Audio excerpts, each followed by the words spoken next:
कोई अच्छा हृदय वाला होगा, सौम्य हृदय वाला होगा, अगर कभी किसी को क्रोध में आकर गलत भी बोल देता है ना, तो उसे 10 बार पश्चाताप होता है कि मैंने कुछ गलत कर दिया, मुझे ऐसे नहीं बोलना चाहिए था। अगर वो व्यक्ति मुझे मिलेगा ना तो मैं अवश्य उसे क्षमा याचन मांग लूँगा। और सोचते ही रह जाते हैं।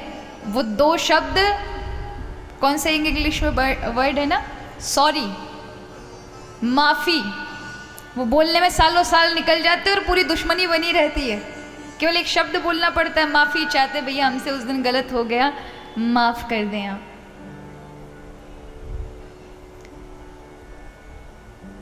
इसलिए माताओं से मेरा विनम्र निवेदन है कि आपको भगवान ने सुंदर ये वाणी का गुण दिया है तो उसका सदुपयोग करें, उस वाणी से किसी का हृदय ना दुखे।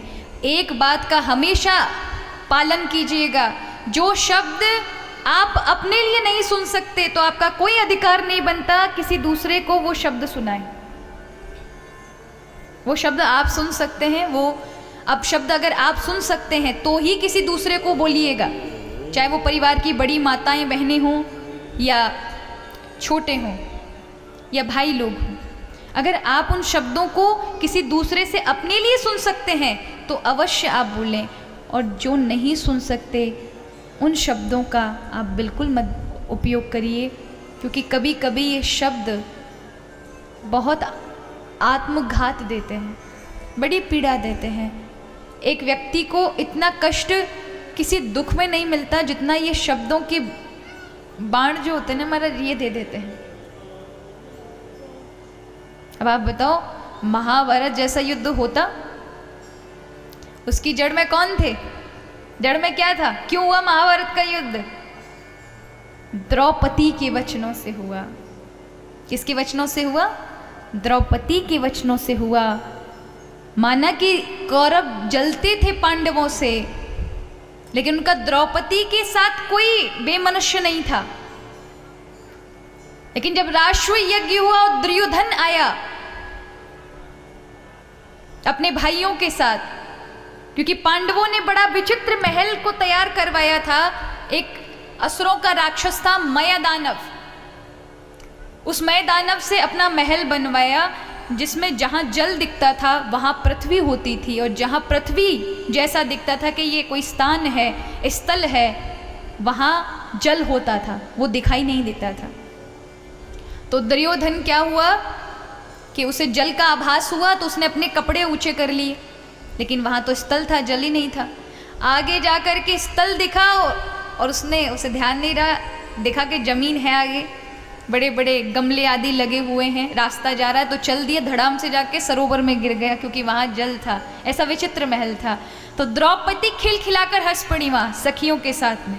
उन्होंने कहा जाता है कि जिनके आंखें नहीं होती वो भला ना देखे समझ आते हैं, लेकिन पीढ़ी का असर कहीं नहीं जाता, संतति का असर कहीं नहीं जाता।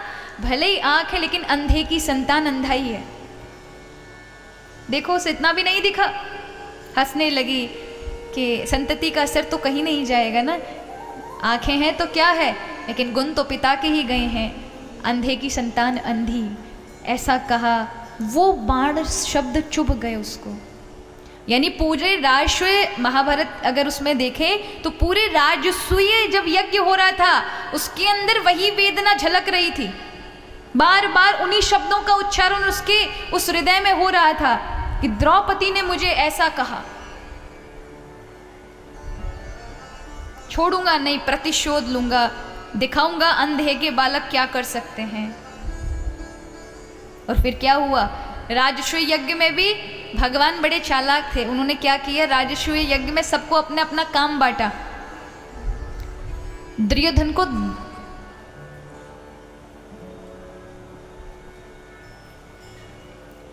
को भोजन व्यवस्था में लगाया कि भोजन के लिए सामग्री इकट्ठी करो। धन आदि का अधिकार दे दिया कि जितना हो सके जिस काम में लगे उतना लगाओ। और कर्ण को भगवान ने दान करने के लिए जिम्मेदार ठहरा दी, क्योंकि कर्ण के हाथ में ये यश था, वो जितना देता था उससे चौगुना वहाँ प्राप्त हो जाता था। और दुर्योधन क्योंकि वो जल रहा था द्वेष से, उसने सोचा सब लुटा दिया जाए, इनके पास कुछ बचना ही नहीं चाहिए, इतना राष्ट्रीय यज्ञ में लुटा दूँ। तो उसने खूब धन खर्च किया जहाँ सामग्री की आवश्यकता नहीं पड़ती वहाँ भी लगा देता था। तो प्रभु चाहते थे कार्य और अच्छा अगर ये होगा तो बहुत अच्छे से करेगा, क्योंकि ये पांडवों से जलता है, इसके ऊपर धन की जिम्मेदारी दे देंगे तो धन को और ज़्यादा बड़े से खर्च करेगा कि इन पांडवों के पास कुछ रहना ही नहीं चाहिए। और भगवान के उस कार्य में किया हुआ कभी खत्म नहीं होता। तो दुर्योधन इस बात को जानता नहीं था। और हुआ क्या, राष्ट्र यज्ञ होने के बाद दूसरे दिन द्रुत कीड़ा रखवा दी। जुआ में फिर क्या किया, हार गए वो शकुनी की चाल से, और फिर वही द्रौपदी को पकड़ करके लेकर आए, दाव पर लगा दिया द्रौपदी को। उसी दुर्योधन ने कहा तुम्हारे पास तो भी बहुत कुछ है, महल ही तो गया है, संपत्ति तो गई है, राज्य ही तो गया है, अभी तुम्हारे पास सबसे बड़ी निधि है वो पांचाली, वो द्रौपदी, उसे दाव पर लगा दो, क्या पता इस बार तुम सब कुछ जीत जाओ। और हुआ क्या, वही हुआ। वो चाहते थे और इस बार द्रौपदी को लगाकर उन्होंने सोचा कि इस बार शायद पासे हमारी तरफ हो और हम सारी चीज़ें जीत जाएं, लेकिन वो नहीं जान पाए कि सब चाल है। शकुनी इन मामलों में बड़ा खिलक्कड़ खिलाड़ी आदमी था महाराज, पासे बदलने में। द्रौपदी को भी दाव पर लगा दिया और केसों से खींच कर लेकर आए द्वार पर और कहा हम तो अंधे हैं और अंधों की संतान को, हम अंधों को कुछ नहीं दिखाई देगा, इसलिए जाओ इसके वस्त्रों का हरण कर लो।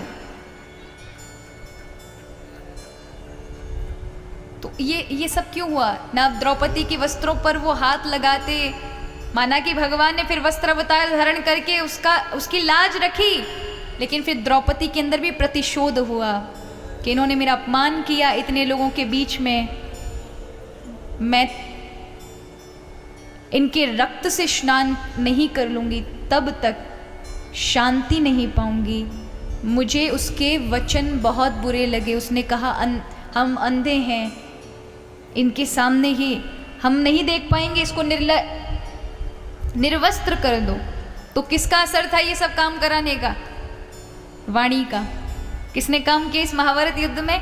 करोड़ों नहीं, अरबों की संख्या में, अरबों खरबों लोग मारे गए, काल की भेंट चढ़ गए सारे के सारे। कहते हैं युधिष्ठिर जब राजगद्दी पर बैठे तब कोई पुरुष बाकी ही नहीं रहा, सब मर चुके थे, बचे कुचे लोग थे, विधवाओं के ही बस विधवा दिखाई पड़ रही थी, छोटे छोटे बच्चे या वृद्ध। तो उन्हें बड़ा दुख हुआ, किस पर शासन करूं, और वो रो पड़े उस समय कि राज्य तो मिला, लेकिन ऐसा राज्य कि किस पर शासन व्यवस्था करूं, क्योंकि यहाँ तो विधवा, नन्हे मुन्ने बालक और वृद्धों के अलावा तो कोई बचा ही नहीं। उस युद्ध में तो सब साफ हो गया।